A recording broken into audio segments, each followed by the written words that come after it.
Good morning.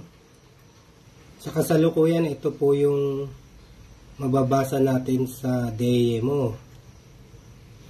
2.14 ang 2.2 ang panel harvest.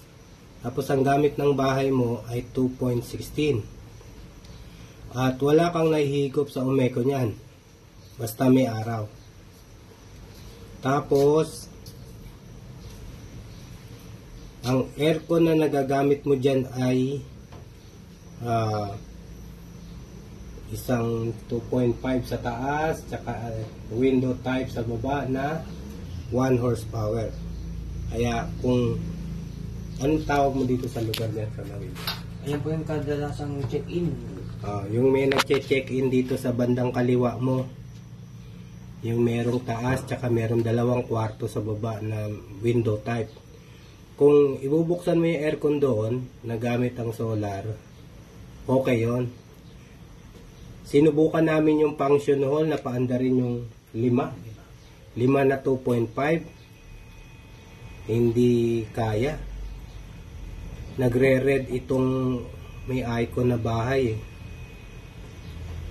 Kaya hindi niya makaya. Pero sinubukan namin yung 2 window type sa kabila, tsaka isang split type na 2.5, tsaka 2 water pump.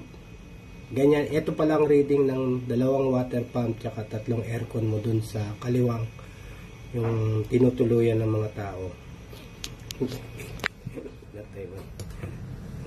Torbol. O yan. Kaya makita mo 0 yung umeko.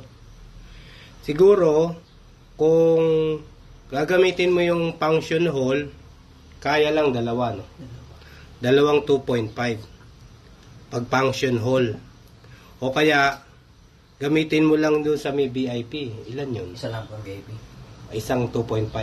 Kaya isang 2.5 sa VIP, okay. Isang 2.5 tsaka isang 1.5. Yung window. O, yun, kaya mo pagpalitin yon. Kung nandoon sa VIP, pwede mong gamitin yon at hindi huhugot sa umeko. Tapos yung kabila mo dito, yung up and down mo dun sa kabila. Tsaka sabay sa water pump. Tagal na natin, okay? Thank you.